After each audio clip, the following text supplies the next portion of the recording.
All right, NYB community, thank you so much coming back. Episode number 190 of the Minding Your Business podcast, entrepreneurship, real estate, trending news. There's no business like minding your own. I'm your host, Champ Ron. We're recording this on Monday, August the 24th of 2020. Hope that it finds you in great spirits and in great positivity as you progress forward with the proper mindset to be successful. I'm excited about today's guest that is joining me. Tony Guarnaccia is joining us today. It just brings a wealth of experience, and you're going to hear a great story today.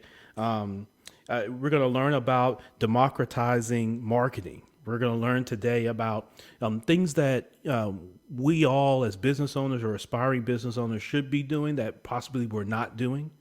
Okay.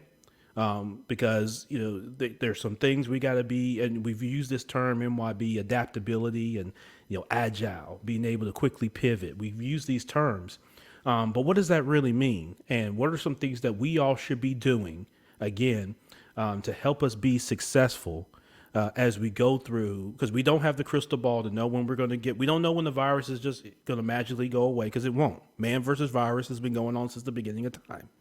Okay, we have to find a way to suppress it enough to be able to move forward, and we will do that. Mankind has a history of doing that since, again, the beginning of time. In the meantime, what are we all doing to be good fiduciary partners in the community?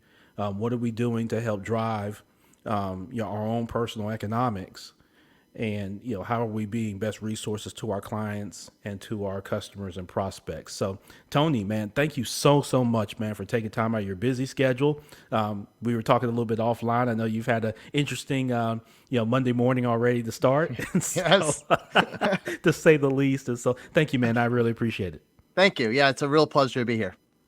Yep, excellent. Well, man, let's dive right in, because I've read about you. I've seen other interviews. I mean, you have worked with some of the best in the industry, to say the least. Google, Microsoft, ADP, Ford, BMW, Morgan Stanley. I mean, Fortune 500 companies. Ultra small business. Men and women that you've been able to work and really help. Get to the next level, Tony. So, but let's go Yeah, to the beginning if we can, sure. man. Tell us about your start. What inspired you to get into the business that you're doing today? Yeah, so I was really inspired when I was about 12 years old. So my parents had a small business, is Italian bakery. They were fantastic bakers, but unfortunately, they didn't know what they didn't know about growing a business. And so at that age, 12, unfortunately, the business failed. And so Oh my man. mother, yeah, it was a rough time. Myself, my mother, my father, we found ourselves homeless, and we had to Oh no. go. Yeah, we had to go move in with my oldest sister and live in her basement. And so we lost the Wow. car, lost the house, and we really were kind of starting over from scratch.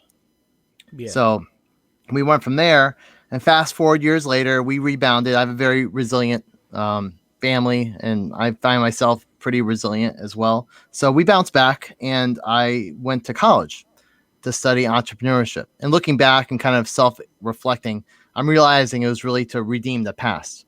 So that's Hmm. that's what I did. I went to school, got a degree Yeah. in entrepreneurship, and wrote a business plan, which I actually launched as a real business. So Okay. I went back to the bakery model, but this time it was an online bakery. And so my father and I developed the ability to mail a cake anywhere in the country. So we had a pin structure and structure, and we had dry ice, and we could literally mail this cake anywhere in the country. And so we iterated on that product. And at one point, we were able to put a photo on the cake, which a lot of times you see that today. You see it on TV, maybe you see it in a grocery store. But we were one of the first companies to have that technology. And so we took that technology and married it with the ability to ship it.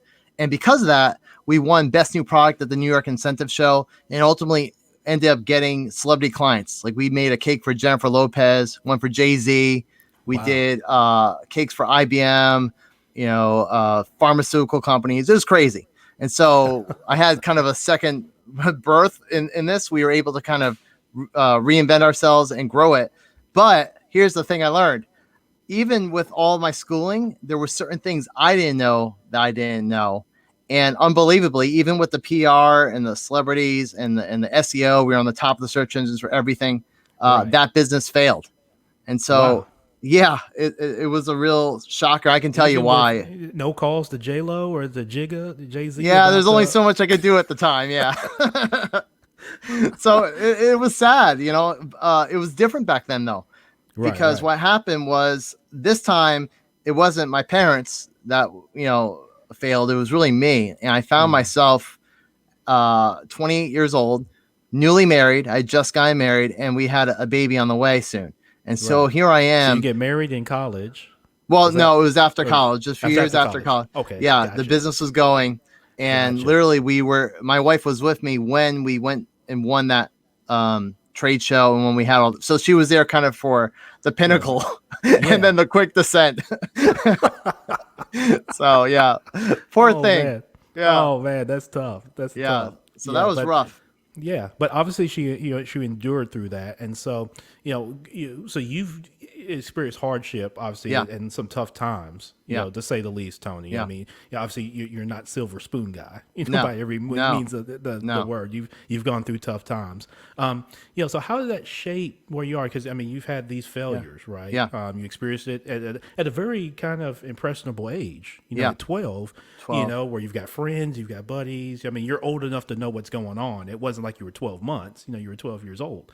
Yeah. It And was so, rough. Yeah. yeah. And then, to have that happen again Yeah. at 20, where you experience some success, and then you have this, so how do you pick yourself up from that? And I'm asking you that question, but I'm relaying this to our community that's listening to this and watching this, that Yeah. you can pick yourself up and continue even if you have those setbacks. And so, Yeah. how did you do that? Yeah. The first step is to reflect. And so what Mm, I did was I said to myself, clearly, I don't know what I'm doing, at least in certain areas. Certain areas I did because we had, a really high level of success. Other areas I didn't know. yeah. And so what I've learned over the years is failure is actually the key to getting to the next level. Because when you fail because you have something missing, whether it's Sure. knowledge, something's missing at that level. And so the first thing you want to do is reflect, what am I missing? And so Yeah. that at that time when I was 28, I said to myself, I don't know what I'm doing, but who does? Yeah. And that's why I went on a 10-year journey to essentially work with the best companies in the world, learn what they learned. And then eventually I left and started my own business all over again. But I went there to fill in those gaps and had a great ride, working at the highest level possible. And it was amazing. But I always kind of had that heart to go back to teach entrepreneurs what I discovered I was missing. Yeah. Yeah, excellent. And so you take that and you're able, from that inspiration, Tony, you take that and you're able to help, I mean, hundreds and thousands of other businesses to Correct. help avoid what you experienced. Yes. And so how were the early days in that business? Because I imagine, again, you have great credibility there. And then you have great knowledge and insight that you're able Yeah. to help them. Was it kind of an easy, kind of smooth start, or did you have it, some rough waters and There trying to was some start that business? And Yeah, there was some rough waters. So I left the corporate world and had a very cushy life, honestly. yeah, Multiple six figures, wow, met with the CEO of Google, met the CEOs of a lot of Fortune 500 companies. Used to, go to events with them. Like I was like at that level. And, but I always had a calling to do something bigger and deeper and more meaningful, more of a purpose. So I yeah, left there to start my agency, and yeah. And my so clients. look, Yeah. I didn't want to interrupt you too much, Yeah. Tony, but how did, I guess, within that question, how did you Yeah. know it was a good time to leave? I mean, because if someone hearing that is thinking, God, multiple six figures, you've got family. Yeah. How did he, I mean, how did he walk away from that, man? A Yeah, lot I'd like of to start a business, but good grief. yeah. Well, I had a lot of reflection and honestly prayer and just really Yeah, thinking about it and what I was going to do and what my purpose is. But from a more kind of tactical perspective, I first set myself up. So I ran my agency part-time because I yeah, started with, first thing, I have a training company now, which we can talk about later, but I started with my agency. And so what I yeah, did before I transitioned out was I started a marketing agency that ran outside, that I ran part-time outside of work. And I had what's one thing you really want to do when you're starting a company is have a recurring revenue model as soon as possible. So I Okay. focused part-time building a certain client base and then making sure those clients renew every single month. So I didn't have to sell over and over again. That's a mistake a lot of first-time entrepreneurs make. Right. They every time they have to sell and get new blood in the door to be sustainable. What I did was add a recurring revenue model, but then unbelievably, I essentially got a golden parachute. I got the opportunity to either leave the company and get like was a 6 or 7 or maybe 8 months severance, or Yeah. move to Seattle. And so they Okay. wanted me to run one of their areas in Seattle. I Sure. declined that, and because I knew I wanted to go in this path, so I declined that, and I had basically a 8 month runway to start Yeah. this agency. It was so it was a combination of having a runway or enough Yeah. savings. People might think of the savings if you don't have that, and then also having some level of clients out of the gate. So I started off Yeah. out of the gate strong, essentially. Yeah, and I like the intelligence in which you did that. I think that's a really good lesson, Tony, for the audience. Is that you planned it, even though you may have had a high salary and that sort of thing. You went in the direction of a purpose that was calling you, but you did it the right way. In that you planned for it, so you didn't just jump out there and run and No, just start doing it. I mean, this was something you started building along the way, and then once you saw the time to kind of strike and make that move, you were well prepared, right? yes, And so, opportunity meets kind of planning. When you're planning, an opportunity comes, you're ready to take advantage of it. You can't yeah, just do it out of the blue. yeah, no, most definitely. And so, those rough waters, starting out. So you get out there, you're getting started, you've got a few clients and that sort of thing. What were some of those challenges that you faced? Well, I mean, one of the first challenges when you're new is always getting credibility and getting new clients. Thankfully, I was able to leverage a lot of my corporate contacts, so I already had a good kind of both a resume in terms of getting new clients, but also a good contact list. So Yeah, one of the things I made sure I left with was not just credentials, but also and money, but also a large repository of connections that could sure. send me work. So that really helped. Um, when I got out of the gate. One of the things I noticed over time, though, that where the agency struggled is a lot of times it was difficult to get results for, because I had worked at the big company level. What I noticed was working with the small companies was really challenging. They just had a hard time getting results, not because of Yeah, anything I was doing, but really because they weren't marketing ready.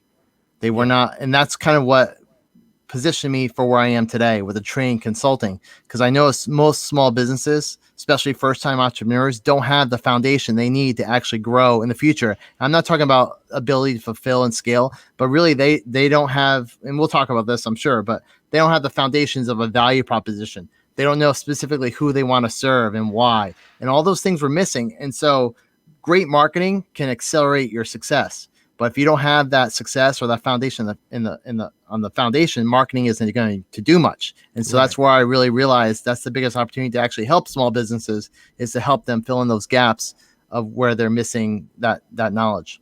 Yeah, one of the things that amazes me, Tony, in talking with small business owners is oftentimes, or aspiring, this is more aspiring, but it could be Yeah. current ones as well, is the notion that they don't really know who their target is. Yeah. Or, I know when I'm speaking to a novice, when, they basically, make the comment that everybody's their target, you know. Right. And so I'm asking, whether are you selling oxygen or what do Yeah. how is Exactly. everybody your target, right? I mean, it Yeah. doesn't matter what you're selling; everybody's not your target.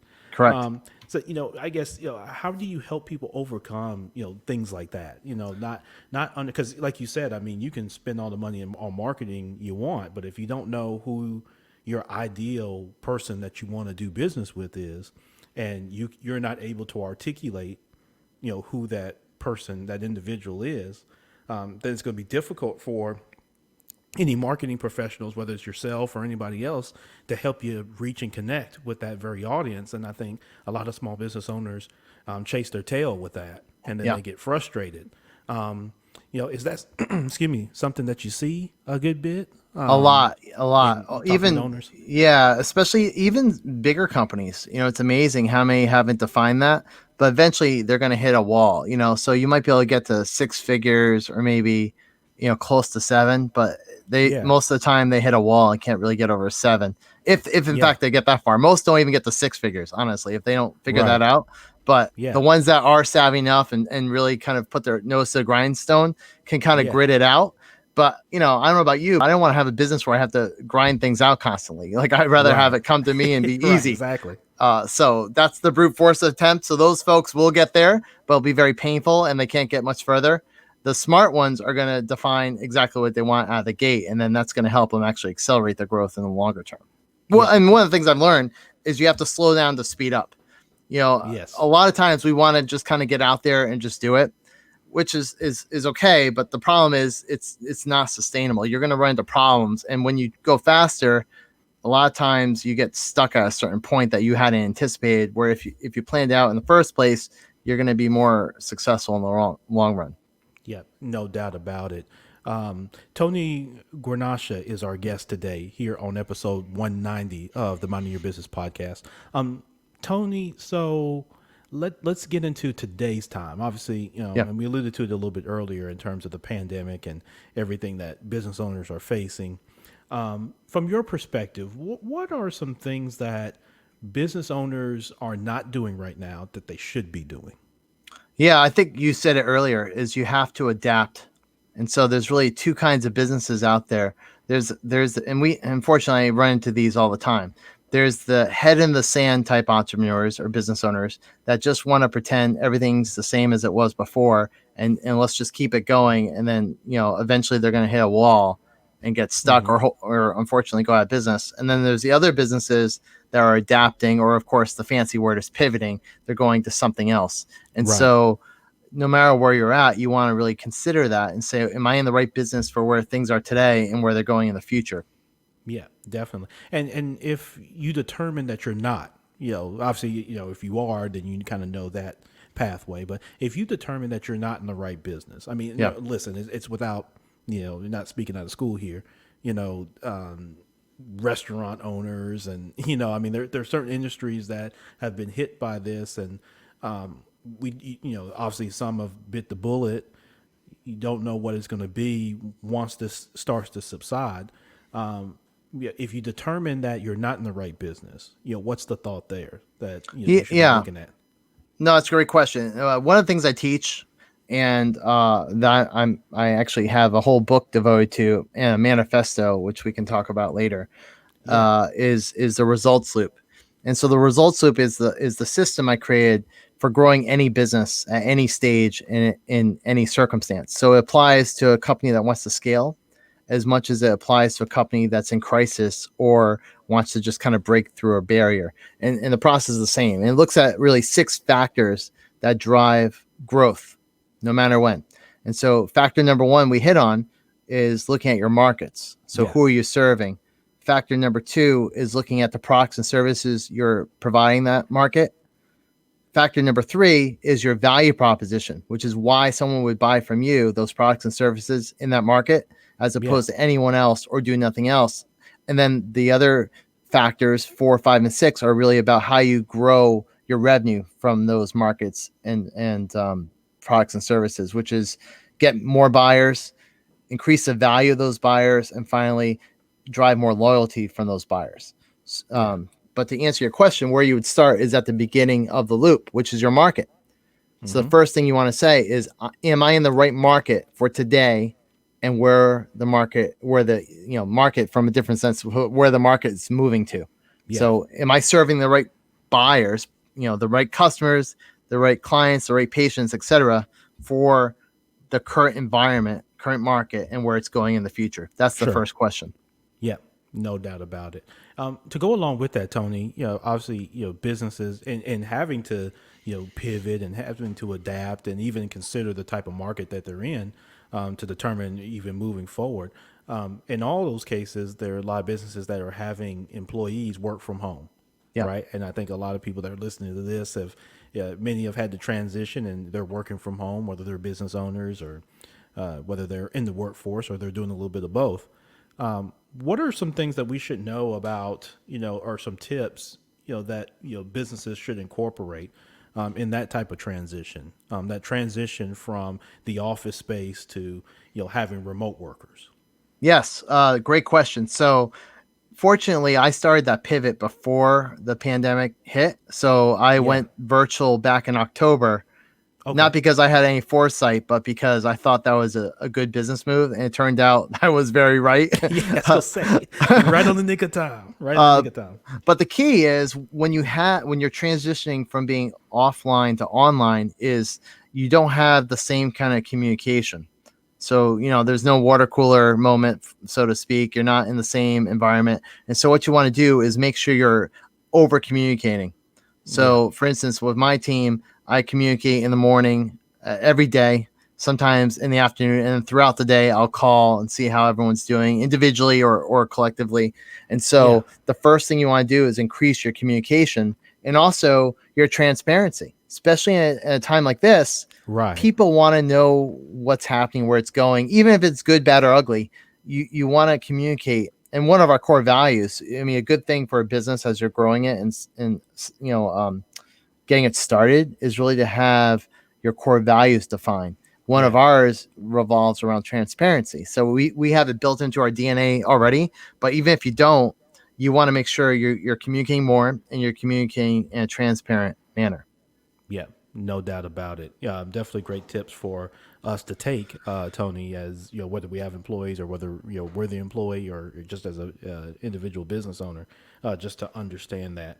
You spoke earlier about your training, kind of side of your company. Yeah. Can you share with us that how that works and Yes. how that serves as a resource for business owners? Absolutely. So, as I mentioned before, the agency, the clients had a hard time being marketing ready. Yeah, And what I define marketing ready is really having that loop filled out, knowing their market, knowing who they're serving, knowing their value proposition, all those kinds of things. So, sure. I realized that there isn't really any trainings out there to help in that area. So you can get a training on Facebook advertising, get a training on SEO. You can't get a training in anything strategic or planning related or foundational. So I said to myself, if that's not out there, I should create it. It's because that's one of the reasons business fail. Like, truly, 80% of businesses fail within 10 years. Yeah, And why is that? A lot of times they just don't know what they don't know. So my intention is to fill in those gaps in those specific areas, especially from a marketing perspective. And so that's sure. why I started the training company 2 years ago, which eventually led us to be more virtual because a lot of this we can do virtually. And so I'm emphasizing the agency less and really redirecting our resources and time, effort, and money into the training company. Sure. Yeah, excellent. And also let's align that too with your book, because Yeah. you alluded to that earlier. So, and the reason I'm asking is because I want to make sure I tie all the resources together Yeah. so that everybody gets a full picture of the breadth of and the depth of what you cover in Yeah. terms of being a resource Sure. here in the community. So, Yeah. So I have a book called Small Steps to Grow Profits, and it goes through how any business can grow in, yes, despite uncertainty or even if they have a solid business and they want to get to the next level and scale, it goes through all those different lessons of how to do that. And what's interesting is it uses my mother as the kind of the case study. And okay. so one thing I did. How does she go along with that? Well, it's interesting. And honestly, I wasn't going to put her in the first version of the book, but then when COVID hit, I pivoted, I Yeah, adapted. there you go. And so what happened was she grew up in the late 1930s and it was Okay. an environment very much like today. And Oh so yeah, very back true. then they had the polio epidemic. And so Yeah. unfortunately, at the age of 9 months old, my mother contracted polio and was unable to walk from the age of Wow. 9 months all the way up to 14. And before all this hit, Wow. I asked her, I said, how in the world do you survive that? Like, how mentally can you even do that? Quarantined, just like people are today. You Yeah. on a they had ventilators back then, which Yeah. they called iron lungs.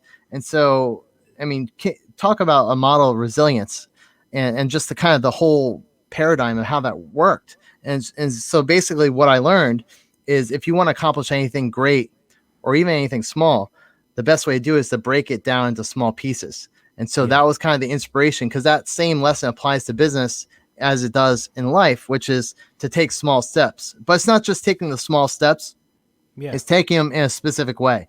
So the Sure. first thing you want to do is understand what step to take Then you want to understand how to take those steps. And finally, you have to actually take the action, take those steps. If you don't do those three things, you are not going to have success. If you do, the sky's the limit. And that was Yeah. really the lesson I learned. And that's how it ties to today and why I named the book Small Steps, really for such a time like this.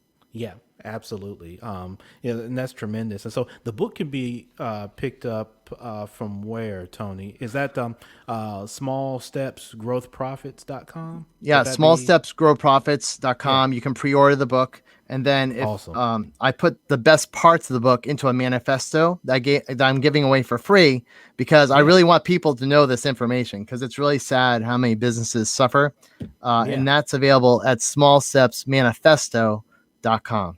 Awesome. Excellent. Excellent. Okay, good deal. The type of businesses that you work with, Tony, because obviously you've got some corporate experience. You have some big corporate experience. Like I mentioned earlier, you've worked with some Fortune 500 companies. Yeah. You've worked with small. So, what type of company? If someone's listening to this and say, "God, I'd love to connect with Tony. I think he can help us get Yeah. to the next level."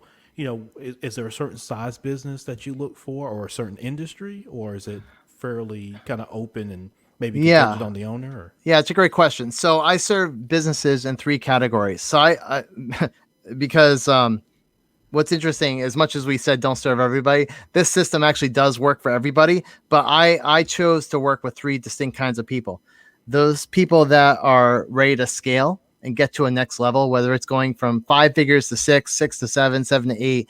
Fortunately, I've worked at all of those levels. So that's the yeah, first category of people. The second category of people are people that are honestly stuck. So they can't get to the next level. So, maybe they're going through a transition. Maybe they just don't know where they're missing something. A lot of sure. us get to that point. And then the third Hmm. category are people that are in crisis. So they're really struggling and they need to find a way out.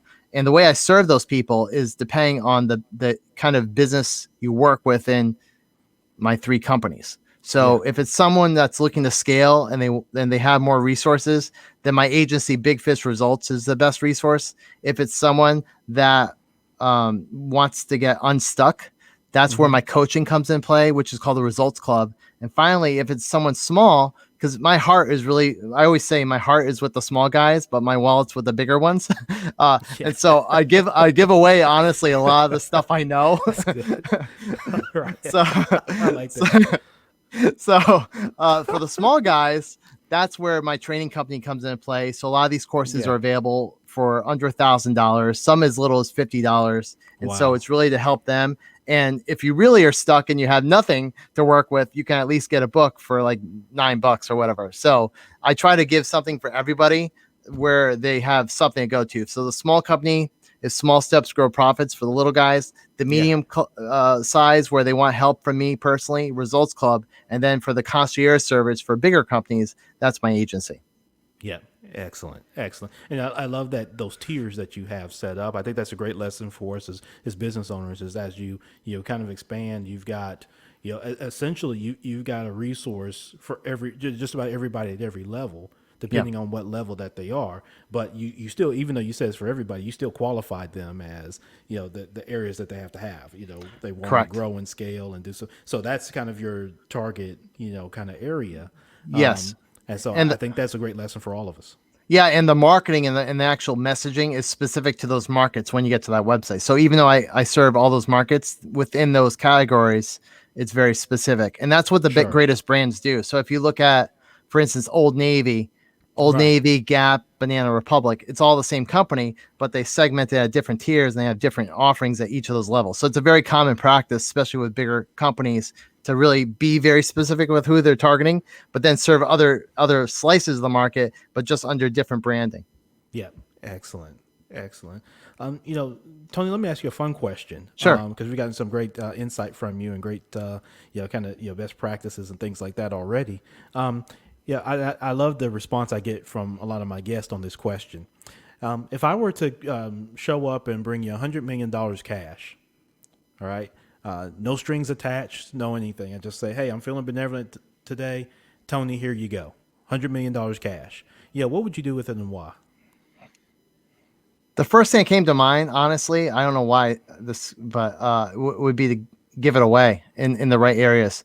So because I think money is something that's replenishable, Yeah. which, with the mindset, and I believe the more you give, the more you receive. So my Yeah. first mind would be, thought process would be to figure out how to distribute it, and do it in a wise way, not just throw away the money, obviously, but do it in Right. a way that's wise. Yep, absolutely. I love that. And there's probably a lot of you with you working, in the space that you work in. Obviously, there's a lot of businesses that you could help that would help a lot of communities, Yeah. of course, in that arena. So, that's tremendous. Tony, as we wrap up, man, because again, this has been, I mean, I was jotting down notes. I was, sending some stuff to folks that, they definitely need to check this episode out. What are just, one or two things that have really worked for you personally? Again, you're someone, again, you've experienced hardship, but now, I mean, successful, helping businesses, tremendous family, which I'll ask about here in a second, Yeah. because you mentioned about your wife earlier. But what are just one or two things that work really well for you that are just kind of part of your daily walk that you think will help us as an audience? Yeah, well, like I said, every day, well, maybe I didn't say it, but every day I start the day with reading something inspirational, usually the Bible, and I'll pray. That's where I Mm-hmm. start my day. And then Yes. also, kind of reflecting throughout the day and just being really, really mindful of what, my purpose, like why. Because a lot of times, if you find struggles and you want to hit the wall, Mm-hmm. like you have to look at something bigger than yourself. And so that would Right. probably be my best piece of example advice for a small business owner, that don't be surprised if you run into some serious hurdles, because you're going to do it. And especially if you want to do something great, you're gonna get stuck. And so you have to have something that can propel you greater than money. And if you don't have a higher purpose, you're gonna want to quit. And even Right. on good days, honestly, sometimes I've wanted to quit, but Of I always course. have a bigger purpose. And so that's what propels me through. But then reflecting on that throughout the day, like, why are you doing this? Like me, like Yeah. this, even if there's one person on this and I can make a difference in their life, then this is time well spent. Of So course. I just try to frame my mind in that way, that and just think about giving and being outward as much as possible to really help people. And when you help people is when you're going to grow, because the secret to growth is really your value, providing value to as many people as you can in as big of a way as possible. And so if you have more of a giving mindset and being outward faced, you're naturally going to grow, because that's going to attract people and it's going to want them to buy more and more. Yep, absolutely. The law of attraction, Yeah. and you put out positivity and have that boomerang back to you. Yeah. That's tremendous. I think that's a great lesson for us to keep in mind as we endure these times, and then once these times evolve to whatever the next times and things that we'll face Yeah. as we go forward. And so, Tony Guarnaccia is our guest today. Connect with him, Tony Guarnaccia, on all the various social medias. They'll be in the show notes for you.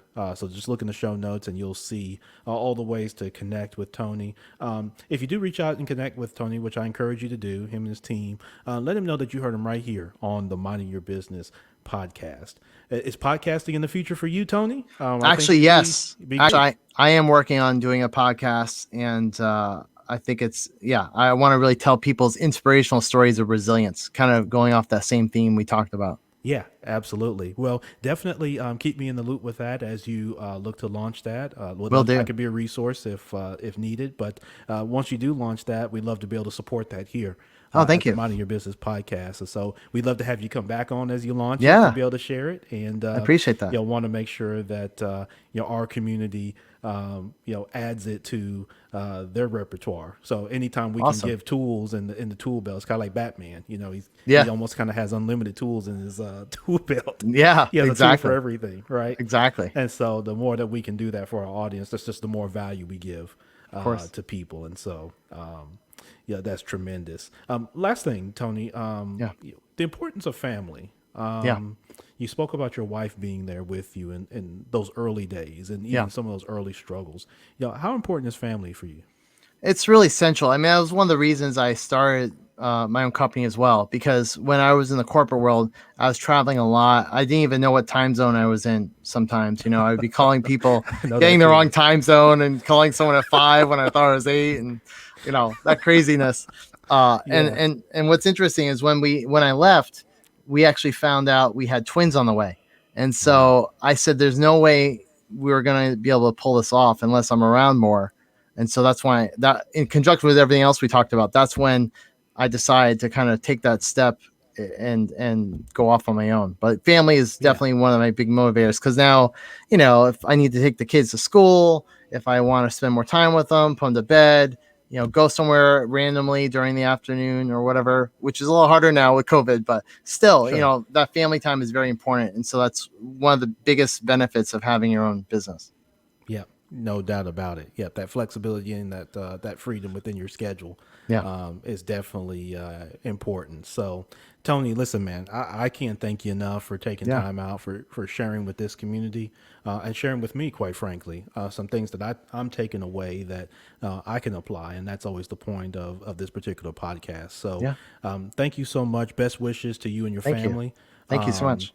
and look forward to again, supporting the book and the future podcast and Yeah. hearing more about the great things that you're doing, man. Definitely Thank you. appreciate it. I really enjoyed my time today. Thanks so much. Yep, excellent. Well, take care, and if I can be a resource again, just let me know. I certainly will. Thanks. All right, take care, Tony. We'll see you later. Bye. All right, that was Tony Guarnaccia, MYB community, and just tremendous, just a tremendous guy. It's always good when you can speak with great people. One of the things you notice about Tony, just a great guy. But he's no nonsense guy as well. That I think you could pick up on, but a guy that's been through tough things, like many of us. Many of us have been through extremely tough times, and we've experienced loss and things like that. You notice his attitude, through that, and how he's able to pick back up and continue to move forward, and the strategy around launching his business, even when he's doing well in his corporate job, to be able to go after his passion was inspirational to say the least. And I hope it was for you, MYB. So definitely thanks again to Tony Guarnaccia for being a tremendous guest today. We want to make sure we support the book. And so go in the show notes, go to the link, purchase the book, and we'll go ahead and pre-order it. And then when it comes out, make sure that you get that and read it and share your thoughts and that sort of thing with Tony. You'll be able to connect with him. Couple quick things. Well, actually, one quick thing. This Wednesday, so depending on when you're listening to this particular podcast, August 26th, we are having the free demo for Leverage. I'm an equity partner with a company, Leverage, that is at leveragecalc.com. I want you to register for the demo. And if you're listening to this and we're past the demo, I want you to go to brooksbrothersconsulting.com/leverage. Okay? brooksbrothersconsulting.com/leverage. You'll be able to there see the demo. You can see some more information, but this is financial software that helps real estate professionals and business owners. Now, wouldn't it be great to already know that you're approved before you talk to the bank or the lender? I mean, what's the worst thing than to go to a bank or to a lender? They ask you for 3 years tax returns. They ask you for your balance sheet. They ask you for your income statement. They ask you for firstborn and your left leg, and then they underwrite all this. It takes them forever to do it. They're constantly asking you for more information just to get to the end and find out it's not a financeable deal or they're not going to approve it.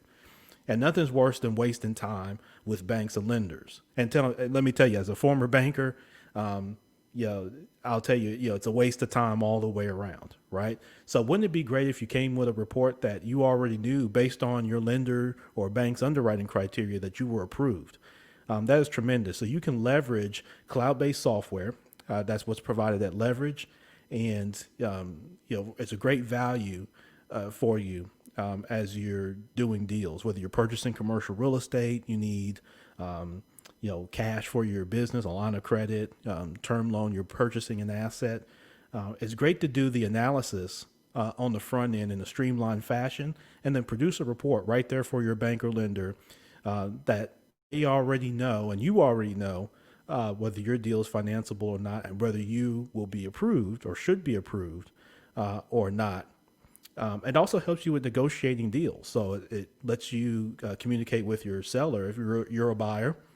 It lets you communicate with your seller that hey, maybe that purchase price is not where it should be. Maybe it should be potentially a little lower. And so it gives you, again, quote unquote, leverage in the deal that you're doing, and not fly so blind, where the bank or the lender has all the knowledge and the cards, and you're just sitting around hoping that they say yes. Know whether they should be saying yes or not. So go to brooksbrothersconsulting.com/leverage. Listen, I'm going to get out of here. Champ Ron, the Minding Your Business podcast. This has been episode number 190. I hope that you found value, as you do in all of our episodes. Subscribe, 5-star, 5-star, wherever you get your pods. That helps us continue to connect with more just like you, more great professionals who are living their lifestyle and minding their business. I'm Champ Ron, the Minding Your Business podcast.